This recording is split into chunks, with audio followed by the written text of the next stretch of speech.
여러분, 우리 신앙생활에서 정말 중요한 것은 자아를 어떻게 처리하는가. 이것은 너무너무 중요한 부분인데, 안타깝게도 자아를 어떻게 처리하는가에 대해서는 오늘 많은 성도님들이 이 부분에 대해서는 어둡다는 거예요. 근데 사실 이 부분이 어두우면 승리하는 신앙생활이 잘 나오지 않는 거예요. 이런 로마서만 보세요. 로마서가 16장으로 되어 있는데요. 1장 1절에서 17절까지가 로마서 서론으로 복음이 뭔가에 대해서 이제 서론하고 나서 1장 18절부터 본론으로 들어가면서 이방인의 죄에 대해서, 2장에는 유대인의 죄에 대해서, 그 당시는 유대인 아니면 이방인이 전 사람들을 나타내잖아요. 3장에는 이방인이나 이제 유대인이나 전부 죄 가운데 있고, 의인은 없나니 하나도 없고, 다 치우쳐 한 가지는 무익하게 되고, 모든 사람이 죄를 범했고, 이 죄인이 예수님을 믿음으로 의롭다함 받는 내용이 로마서 4장에 끝나잖아요. 여러분, 이것을 신학적 용어로 칭의, 이 justification이라고 말하는데, 칭의, 예수 믿어 의롭다함을 받는 내용이 로마서 4장으로 종지부를 찍는다고요. 그럼 로마서가 16장까지 있는데, 예수 믿어 제사함 받고 하나님 백성 되고 하나님 자녀 되고 영생 얻고, 이 부분은 로마서 4장으로 끝이 나요. 그럼 이제 5장부터 16장까지가 방금 앞에 예수 믿고 의롭다함 받은 내용이 칭의라면, 이제는 주님을 닮아가고 그리스도의 장성한 분량에까지 이르고, 이제는 열매 맺고 승리하고, 그 삶이 5장부터 16장까지 그 전 과정을 성화, 이 sanctification이라고 말하는 성화 부분을 다룬다고요. 그런데 이 성화에 대해서 정확한 이해가 안 되면 신앙생활은 성장할 수가 없는 거죠. 여러분, 로마서 1장에서 4장까지 칭의 부분은 내 죄를 대속하기 위해서 오신 예수님이 십자가에 내 죄 때문에 예수님이 죄를 뒤집어 쓰시고 죽으시고 죄 문제 처리하시고 부활하신, 그래서 예수님만 십자가에 죽으시면 되는 내용이 칭의거든요. 성화의 가장 핵심은, 칭의와 다른 점은, 성화는 예수님만 십자가에 죽으시면 안 돼요. 로마서 6장에 우리 옛사람도 예수와 함께 죽었고 함께 무덤에 장사 지낼 때 예수를 살리신 부활의 영인 성령이 우리도 함께 살리는, 그러니까 성화의 가장 핵심은 예수님과 함께 나도 죽어야 되는 게 성화의 가장 핵심의 내용이라는 거예요. 근데 오늘 대부분 많은 성도님들이 주님의 십자가를 생각하면 예수님만 이렇게 못 박혀 있는 그 십자가, 예수님만 축 쳐져 있는 요 그림만 늘 연상하는 거예요. 아닙니다, 여러분. 사실 성화 그림을 그려도 그렇게 그리면 안 되고, 예수님이 이렇게 못 박혀 죽어 있는 자리에 우리도 겹쳐서 오버랩돼서 같이 죽어 있는 모습으로 성화를 그려야 그게 옳은 진짜 그림인데, 대부분 예수님 그림을 보면 예수님만 못 박혀 있는, 그거는 로마서 1장부터 4장까지의 그림이라고요. 그래서 우리는 지난번 임직식 한 150명 임직식을 할 때 선물을 하나씩 다 나누어 드렸는데, 어떤 선물이냐면 나무 십자가, 길이가 한 이 정도, 한 50cm, 아마 폭이 한 30cm 정도 되는 나무 십자가에다가 뭘 써서 드렸냐면, 나도 예수와 함께 죽은 십자가라는 것으로 집에 딱 문 열고 들어가면 거실에 보이게끔, 예수만 죽어 있으면 안 돼요. 나도 예수와 함께 죽은 십자가, 그 선물을 우리는 모든 임직식 때마다 그 선물 하나만 딱 나누어 드리는 거죠. 여러분, 예수님을 영접하면 성령이 내 안에 내주하잖아요. 난 이제 성령의 인침도 받고 하나님 백성이 됐잖아요. 난 이제 구원받은 주의 백성 맞죠? 난 제산 받았죠? 너무 좋고 할렐루야죠.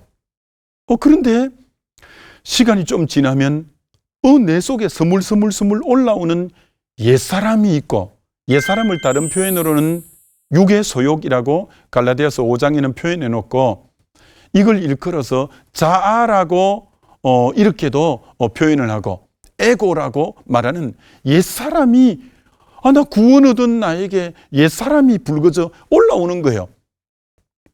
그래서 다시 이 옛사람이 죄를 좋아하고 죄 짓고 싶어 하고 이런 속성이 내 안에 올라오는 거예요. 그래서 예수 믿으면 여러분 마음에 갈등이 일어나는 거예요. 예수 믿기 전에는 마음이 한 마음밖에 없었어요. 에베소서 2장 3절에 그때는 허물과 죄로 죽었던 상태, 세상 풍속을 쫓아 공중근세 잡은 자 마귀를 따를 때는 육체의 욕심을 따르고 육체에 원하는 대로, 그때는 육의 소욕밖에 없었어요. 옛사람밖에 없었어요. 그만 육이 원하는 본능대로만 살았어요. 그런데 예수를 믿는 순간 성령이 들어오면서부터 두 자아가 생기는 거예요.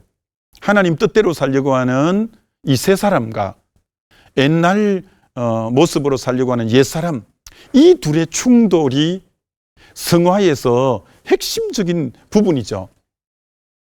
그런데 여러분, 우리가 왜 교회에 가서 기도하고 예배드리고 성경 보고 이렇게 하느냐면 이 새 사람인 이 부분에 힘을 실어주기 위해서이에요. 그래서 이 힘을 실어주 가지고 이 성령의 소욕이 나를 완전히 지배할 때를 일컬어 성령 충만, 성령이 나를 완전히 지배해서 이끌어가는 거예요. 그러면 성령의 열매가 맺히는 거죠.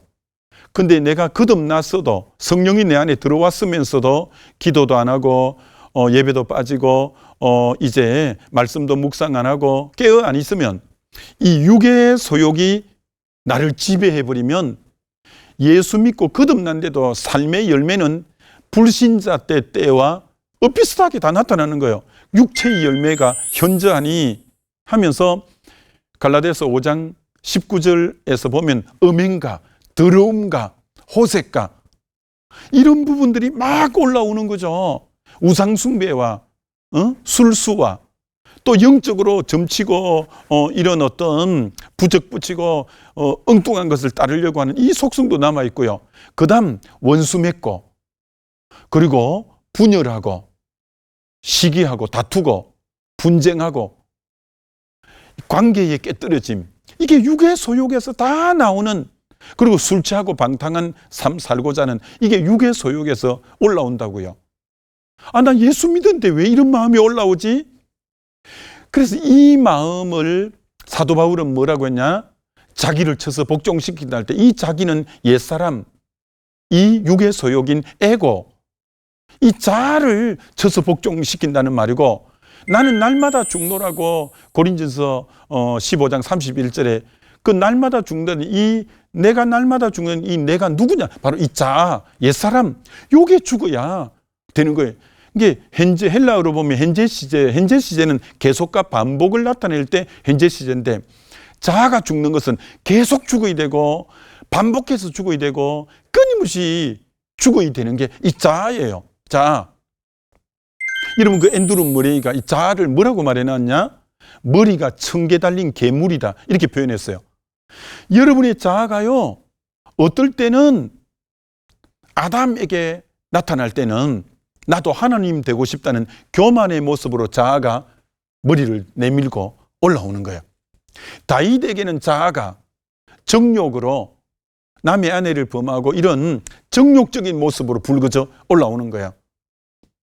아브라함에게는 자아가 애굽에 내려가서 자기 아내를 죽을까 해서 오빠라고 해라, 거짓말하는 모습으로 자아가 불거져 올라오는 거예요. 노아에게는 자아가 술 취하는 모습으로 불거져 올라오는 거예요. 모세에게는 자아가 혈기의 모습으로 불거져 올라온 거예요. 여러분, 자아가, 여러분 안에 있는 자아가 어떨 때는 교만으로, 어떨 때는 정욕적으로, 어떨 때는 혈기로, 어떨 때는 정말 거짓말하는 모습으로, 그래서 머리가 1000개 달린 괴물이라고 하는 이 자아는, 이 자아를 쳐서 복종시키고 이 자아가 날마다 죽는 게, 신앙생활에 자아를 어떻게 처리할 거냐, 이게 너무 중요해요. 이거 어떻게 처리하죠? 옛사람이 이렇게 불거져 올라오면 이거 어떻게 처리하죠? 금식하면 될까요? 금식하면 밥 안 먹으니까 힘이 빠지니까 약간 자아가 죽는 것처럼 보이죠. 그럼 맨날 뭐 금식만 하고 살 수 없잖아요. 그럼 이 자아 어떻게 처리하죠? 자, 십자가로 처리해요. 답은 십자가예요. 그런데 오늘 한국교회 성도님들에게 이렇게 질문한다고 생각합시다. 십자가는 우리에게 어떤 의미가 있죠? 라고 물으면 대다수의 성도들이 답을 어떻게 하는지 아세요?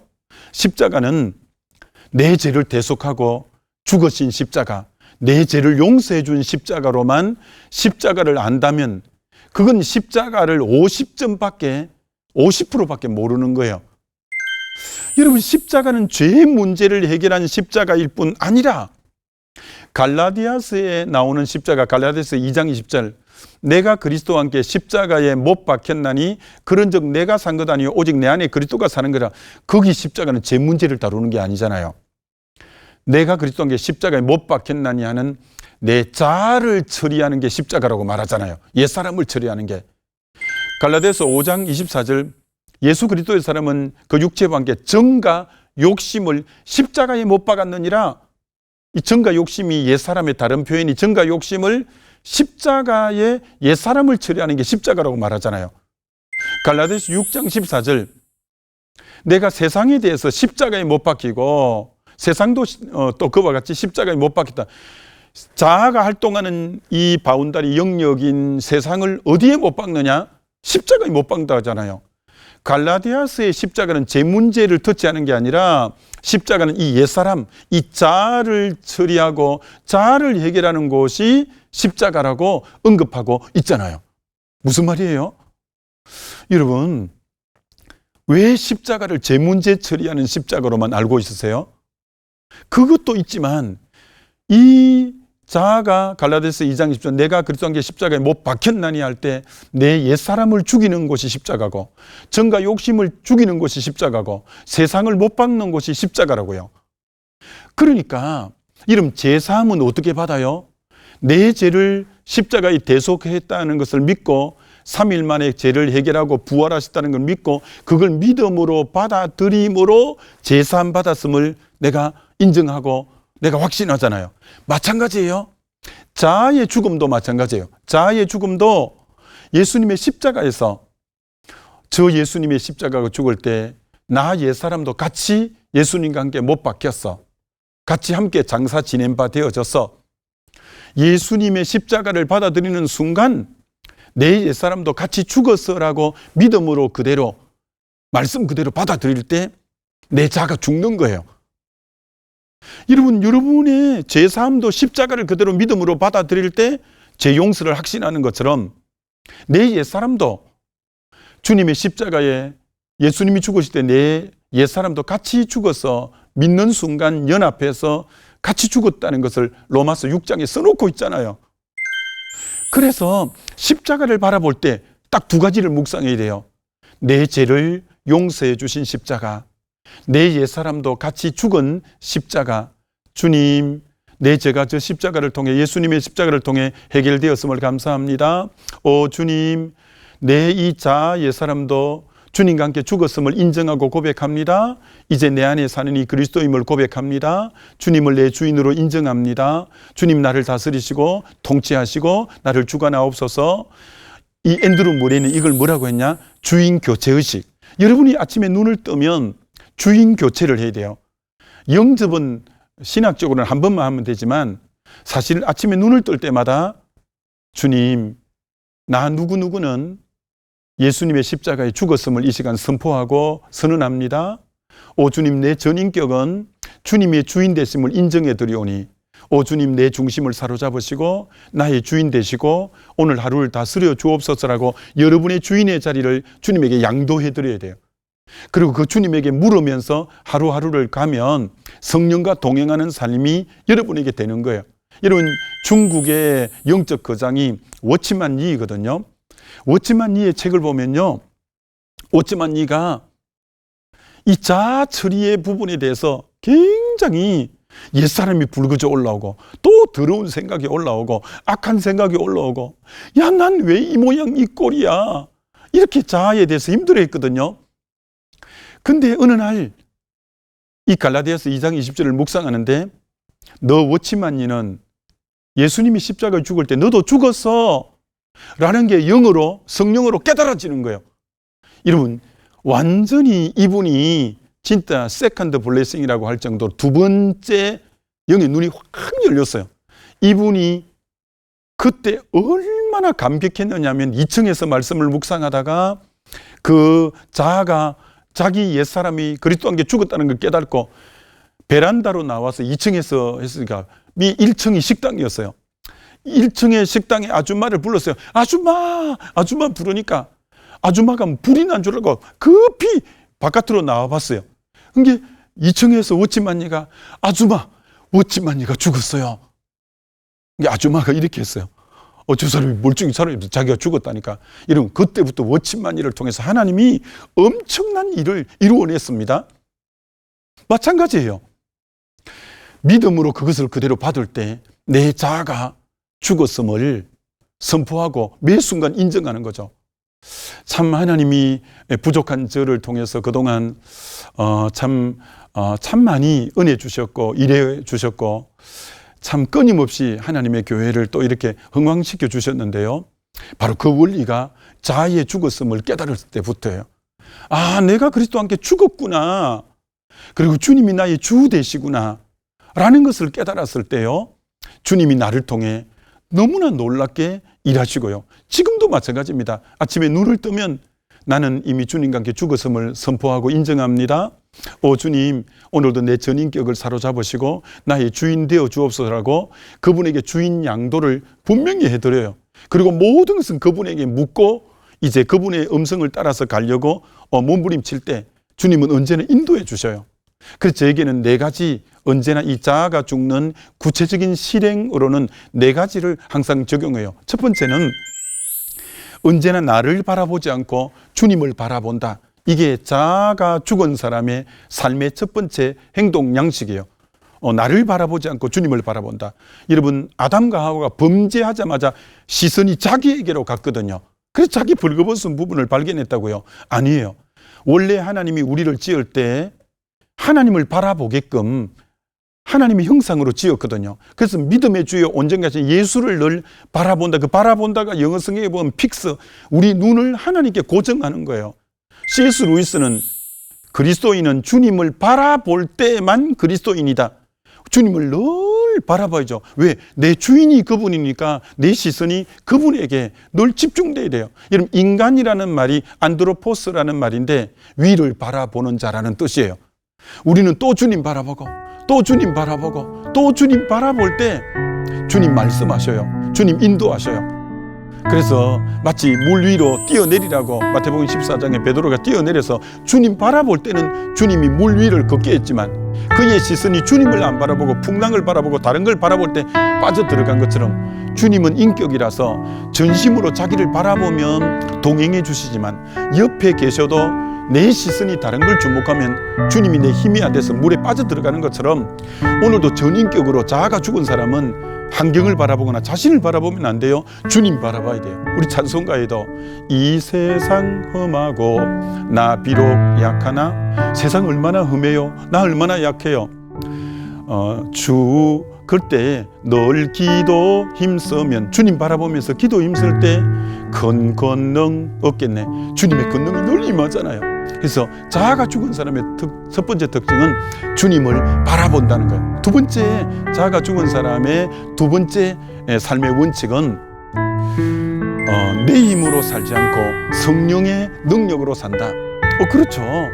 내 안에 능력으로 역사하시는 이의 역사하심을 따라서 힘을 다하여 수고하지 내 힘으로 사는 거 아니잖아요. 모세가 40살에 자기 힘으로 하다가 실패했지만 80이 되었을 때 하나님이 자기를 부를 때 한마디 모세가요, I'm nothing, 난 아무것도 아니에요. 그럴 때 자기 힘이 다 강냐는 힘 빼는 곳이에요. 그럴 때 성령이 내가 너와 함께 한다. 그 주의 힘으로 출애굽을 시키잖아요. 여러분 오늘도 I am 이제 something, 난 어떤 거 한다 할 때는 하나님 글을 들어 쓸 수 없어요. 광야를 통해서 I am nothing, 난 아무것도 아니라 할 때 하나님이 나와 함께해서 I am everything, 모든 걸 할 수 있게 하는 게 이게 주의 일이거든요. 내 힘으로 하는 거 아니에요. 자아가 죽은 사람은 철저하게 자기 힘을 빼고 주님의 힘을 의지하는 거죠. 어떤 분의 글에 보니까 이 내용이 나오더만요. 국가대표 선수, 탁구 선수, 전직 선수가 교회에 이제 등록을 했는데 그분이 목사님에게 탁구를 가르쳐주겠다고 해서 탁구를 그분에게 배웠는데 그분이 목사님 보고 이렇게 말하더래요. 아니 목사님 어깨에 힘이 너무 많이 들어가서요. 힘을 좀 빼세요 해서 힘을 빼니까 잘 넘어가더래요. 아니 목사님 확실히 좀 빼세요. 힘을 완전히 뺐더니 거의 뭐 탁구 선수 수준이 나오더래요. 마찬가지 그 원리예요. 내 힘을 뺄수록 성령님은 나를 통해 일하셔요. 자아가 죽을수록. 그래서 바울이 약할 때 주님이 강하고, 이 영어 성경으로 보면 현재 시제가 똑같이 두 개예요. When I am weak, 내가 약할 때 then I am strong. 그러니까 내 자아는 약해질수록 주님은 내 안에 강하게 역사하는, 이게 주의 일이거든요. 자아가 죽은 사람은 절대 자기 힘으로 일하지 않아요. 여러분 저 서해 안에 이제 썰물로 물이 빠져나간 상태에 저 배를 그 갯벌로 끌어올리려면 얼마나 힘들어요. 근데 물이 들어올 때, 썰물이 이제 밀물이 돼서 물이 들어올 때 그 배를 끌어올리는 건 너무나 수월하잖아요. 성령과 동행하는 사역은요, 성령의 힘을 입어서 성령과 함께 나가면 이게 수월하게 되는 거예요. 그러나 내 힘으로 하면요, 이거 정말, 그래서 미국에서 목회자에게 제일 쌍욕이 뭐냐면은 성령 받지 말고 목회나 해먹으라, 이 말이 제일 쌍욕이래요.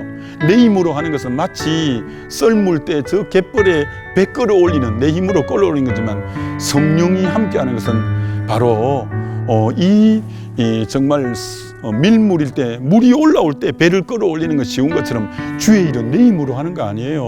자기를 부인할 때마다 성령의 힘으로 하는 거죠. 아무쪼록 정말 이 자아가 죽고 내 안에 성령을 쫓아 가는 이 성화 부분에 대해서 눈이 바로 열려야 신앙생활은 옳게 될 수 있다라는 것 아시고, 모두 나도 같이 죽은 십자가라는 것을 알고 여러분의 주인이 주님이시라는 걸 알고 그분에게 늘 시선을 두시고, 또 그분이 주시는 능력에 나는 반응하고 순종할 뿐이죠.